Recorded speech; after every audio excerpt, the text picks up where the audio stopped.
এক রাতে আমার মা আমার বিছানায় এসে ঘুমিয়ে পড়লেন। আমি ভেবেছিলাম এটি আমার স্ত্রী, তাই আমি তাকে আমার বউ ভেবে রাতে সবকিছু করলাম যা আমার করা উচিত ছিল না। হ্যালো বন্ধুরা, আজকের আমার এই গল্পে আপনাদের স্বাগতম। আমার নাম অমিত এবং আমি ভারতপুর, রাজস্থানের বাসিন্দা। এই গল্পটি আমার এবং আমার মায়ের, যা আমার জীবনকে সম্পূর্ণ বদলে দিয়েছে। আমার পরিবারে আমার বাবা, মা এবং আমার স্ত্রী আছেন। তাই বন্ধুরা, দেরি না করে গল্প শুরু করি। গল্পের শেষ পর্যন্ত থাকুন এবং আপনি যদি চ্যানেলে নতুন হয়ে থাকেন তবে অবশ্যই চ্যানেলটি সাবস্ক্রাইব করুন, যাতে আপনাদের ভালোবাসা এবং সমর্থন আমি এভাবেই পেতে থাকি।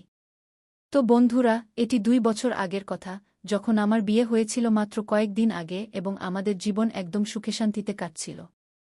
আমার বাবার বয়স হয়ে গেছে, তাই তিনি এখন বাড়িতে বিশ্রাম নেন এবং আমি একটি কোম্পানিতে চাকরি করি। আমাদের একটি ছোট বাড়ি আছে যেখানে 2টি রুম আছে। একটি রুমে আমার মা এবং বাবা থাকেন এবং অন্যটিতে আমি এবং আমার স্ত্রী থাকি। আমি সকালে কাজে যেতাম এবং রাত 8টায় বাড়ি ফিরতাম। যখন আমি বাড়ি ফিরতাম, আমার স্ত্রী আমার জন্য খাবার তৈরি করত এবং আমরা খেয়ে ঘুমিয়ে পড়তাম। এক রাতে আমি পানি পান করতে উঠে দেখলাম মায়ের রুম থেকে কিছু শব্দ আসছে। মা বলছিলেন, আমার জীবনই নষ্ট হয়ে গেছে যে দিন তোমার সাথে বিয়ে হয়েছিল। তুমি আজ পর্যন্ত আমাকে সেই সুখ দাওনি যা আমার প্রয়োজন ছিল। আমি সবসময় মন চেপে ঘুমিয়ে পড়ি। কখনো কখনো আমি তোমাকে জাগিয়ে তুলি, তবুও তুমি কিছু করতে পারো না কি? তখন বাবা বললেন, এখন আমার বয়স হয়ে গেছে, এখন এটা আমার ক্ষমতার বাইরে। খিমা তখন বললেন, তোমার ক্ষমতা ছিলই কখন? জানি না এই ছেলেটা কিভাবে হলো। বেশ কিছুক্ষণ বিতর্কের পর সেখান থেকে শব্দ আসা বন্ধ হয়ে গেল। তারপর আমি পানি পান করে আমার রুমে গিয়ে বিছানায় শুয়ে পড়লাম। এখন আমার ঘুম আসছিল না। মায়ের কথা আমার মাথায় ঘুরছিল। আমি বুঝতে পেরেছিলাম মা কী বিষয়ে কথা বলছিলেন, কিন্তু একটি আফসোসও হচ্ছিল যে মা শুরু থেকেই সেই সুখ থেকে বঞ্চিত ছিলেন। কিছুক্ষণ ভাবতে ভাবতে আমি ঘুমিয়ে পড়লাম। পরের দিন সকালে উঠে দেখলাম আমার স্ত্রী রান্নাঘরে কাজ করছে এবং আমার মা ও বাবা সোফায় বসে আছেন, কিন্তু একে অপরের সাথে কথা বলছেন না। মায়ের মুখ খারাপ লাগছিল। তাই আমি জিজ্ঞাসা করলাম, মা কি হয়েছে? আপনি কিছুটা উদাস লাগছেন কি? মা বললেন, কিছু না বেটা, এমনিই। আমি বুঝে গেলাম, কিন্তু কিছু বললাম না এবং প্রস্তুত হয়ে আমার স্ত্রীকে বিদায় জানাতে রান্নাঘরে গেলাম। রান্নাঘরে গিয়ে আমি পিছন থেকে তাকে জড়িয়ে ধরে ভালোবাসার কথা বলতে লাগলাম। তখনই আমার মাও রান্নাঘরে চলে এলেন। মাকে দেখে আমি তাড়াতাড়ি আমার স্ত্রীকে ছেড়ে দিলাম এবং সেখান থেকে চলে গেলাম। যাওয়ার সময় মা আমার দিকে হালকা করে হাসলেন। সারাদিন কাজে আমি শুধু সেই কথাগুলোই ভাবছিলাম। আমার কোনো কাজেই মন বসছিল না। তখন আমার স্ত্রীর ফোন এল এবং সে জানাল যে আমার শ্বশুরের স্বাস্থ্য ভালো নেই, তাই সে তাদের দেখতে যাচ্ছে। সে হয়তো সন্ধ্যা নাগাদ বা পরের দিন সকালে ফিরে আসবে। আমি বললাম, ঠিক আছে গিয়ে।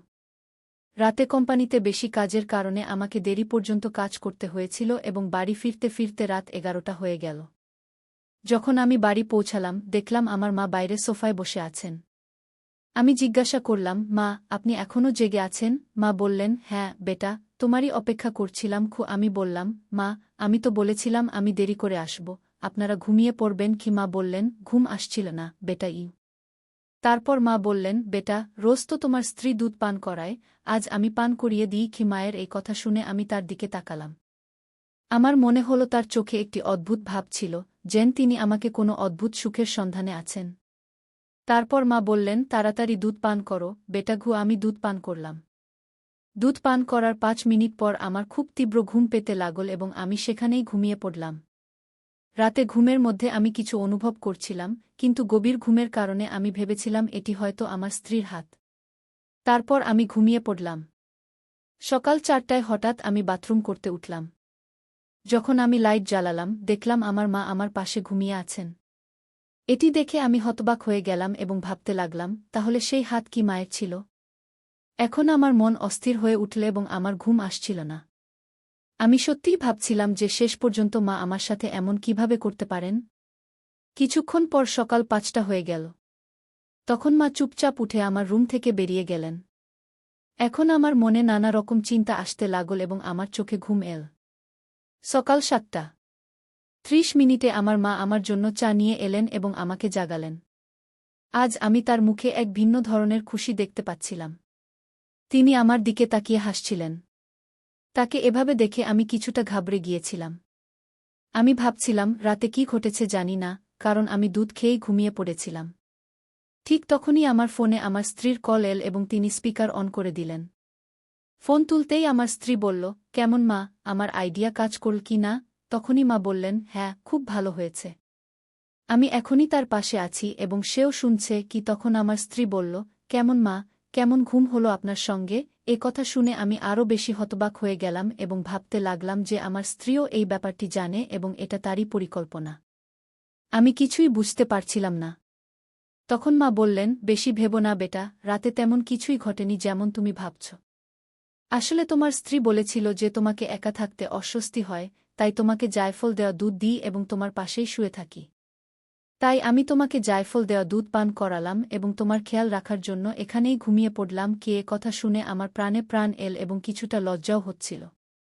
তখন মা বললেন, বেটা, আমি তোমার মা। তুমি এখন বড় হয়ে গেছ ঠিকই, কিন্তু আমার কাছে তুমি এখনও ছোট বাচ্চাই রয়েছ। আর তোমার যত্ন নেওয়া আমার দায়িত্ব। তখন আমি বুঝতে পারলাম যে পুরো সত্য না জেনে এমন কিছু ভাবা উচিত ছিল না। তখন আমি মনে মনে ক্ষমা চাইলাম এবং মাও আমাকে হাসতে হাসতে জড়িয়ে ধরলেন। তো বন্ধুরা, এটি আজকের আমাদের ছোট্ট গল্প। আপনাদের এই গল্পটি কেমন লাগল কমেন্ট করে জানাবেন। যদি গল্পটি পছন্দ হয় তাহলে লাইক করতে ভুলবেন না এবং আপনার বন্ধুদের সঙ্গে শেয়ার করুন। আরও এমনই রোমাঞ্চকর গল্পের জন্য আমাদের চ্যানেল সাবস্ক্রাইব করুন এবং বেল আইকনের সূচকে চাপতে ভুলবেন না, যাতে আপনি আমাদের কোনো গল্প মিস না করেন। ধন্যবাদ।